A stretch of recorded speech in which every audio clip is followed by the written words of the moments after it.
Hello and welcome back to eCabinets Tips and Tricks. My name is Scott Marshburn, and in this video, this should be the final video in the series on how to create our program to calculate our partition openings.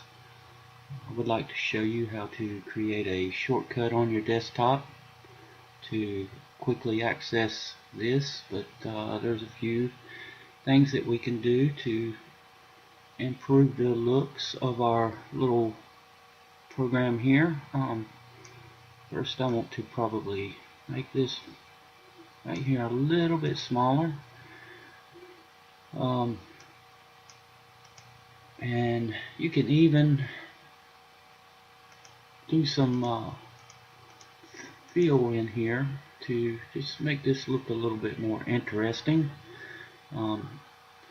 Let's click on our fill box here and see if we can find us a nice looking color that we can fill in here. You can see as I hover over these, you get different color options. That one there looks pretty good. I'm going to click on that, and what I'm going to do is I'm going to use my format painter here. Well, maybe not. Let's just highlight these and choose our color again and highlight this one, choose our color, like this, and our color. Like I said, you could play around with this and dress it up however you want. The next thing I probably want to do is maybe hide these rows. I'm going to highlight this whole row. I'm going to hit Control Shift and down. Okay, this takes me all the way to the bottom of Excel.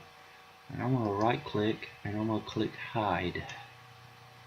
Now all those rows are hidden. I can do the same thing to these columns here. I could probably even hide this row too.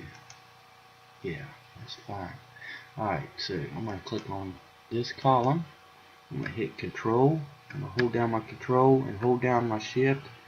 Hit my right arrow key, and it will take me all the way to the end of Excel, the very last column in Excel.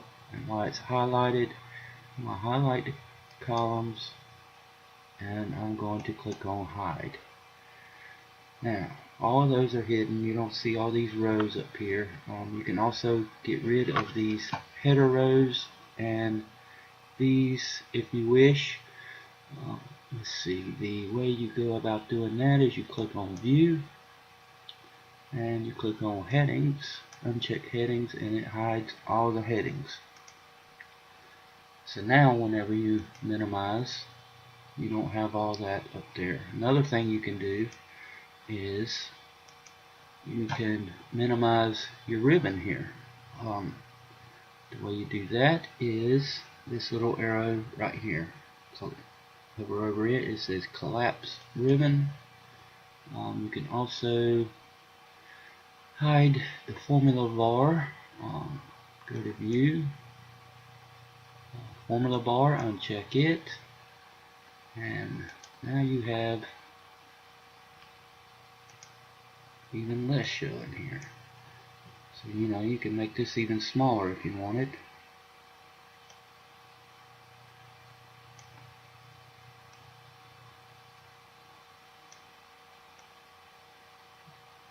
So that whenever you minimize eCabinets, you can make it bigger, more easier to read and work with.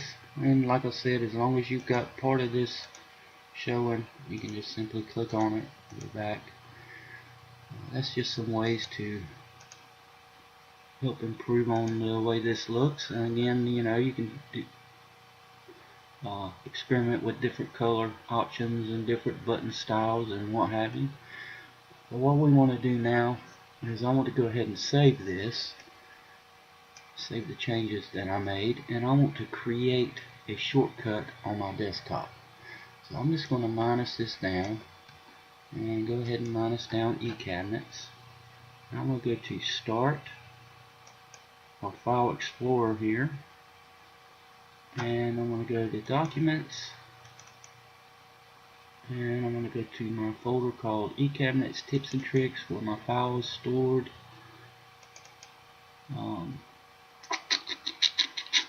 Let's see, documents. Let me find my Excel files. eCabinet Tips and Trick files. Oh, not under that. Where do I have it? DVD right here. That's the Excel worksheet. Excel binary worksheet. This is the very first one I've done. I'm just going to get rid of that. I don't need that anymore. Okay, what I'm going to do is I'm going to right click and I'm going to create a shortcut.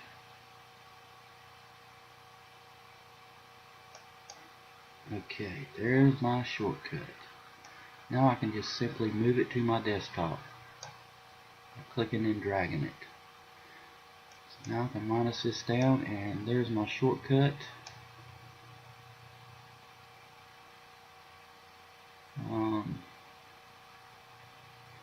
And you can change the way it looks. You go to properties and you can go to change icon and it comes up with some default icons. You can download different icons off the internet. Let's see if we can find something that would resemble what we would be wanting here. Maybe a calculator if they have one.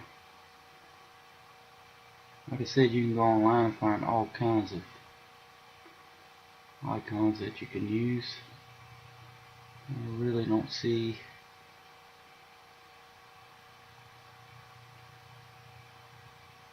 anything in here that I find very interesting.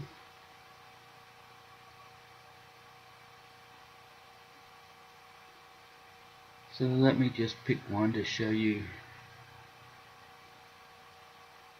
how to change the icon there. I can find one that I like.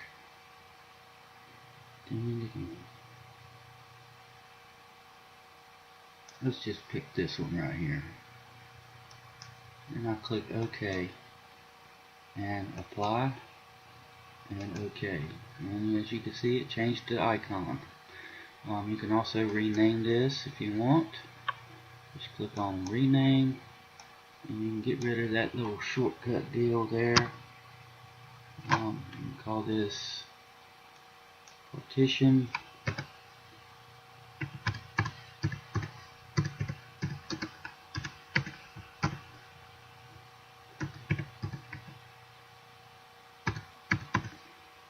Calculator. And there you go. All you got to do to open that is, first of all, make sure this is closed.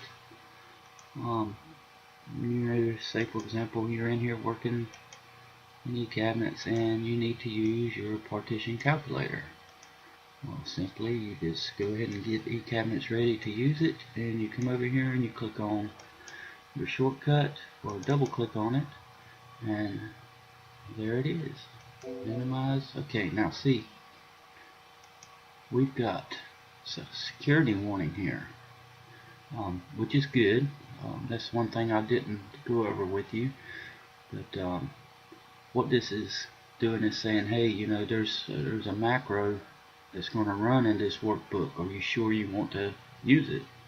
Well, we created this, so yeah, let's enable it so we can use it. And the way that works is whenever you set up your developer, if you go under macro security, you have macro settings. Okay, you can disable all macros without notification.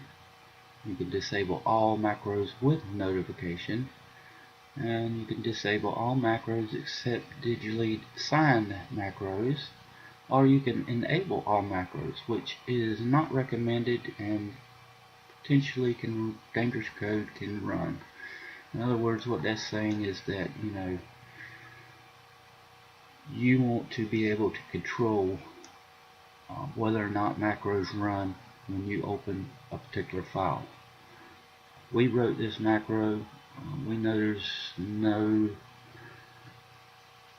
bugs or nothing crazy is going to go on, hopefully, but I mean, since we wrote it, this is the best button to have. You have somebody else writing your code for you that you trust, it'll pop up, it'll give you that message when you open it and you click enable macros. So let me close it down and you'll see what happens again here. Double click and it's letting me use it. So even if you don't have Excel open, if you close Excel and you double click, it's going to open Excel and open up that workbook.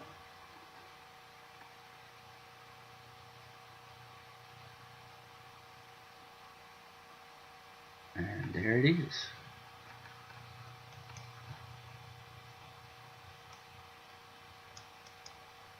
So macro settings, disable all macros with notification. So there we go. We have our shortcut. We have our little program operating. So I hope this little series helps. Like I said, if you have any questions or suggestions or anything else you'd like to see, please let me know.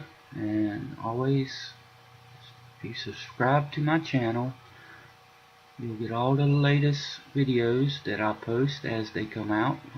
You'll be sent an email saying that, hey, eCabinets Tips and Tricks has posted a new video, and so that's why you should subscribe to my channel. And thank you for watching, and have a good day.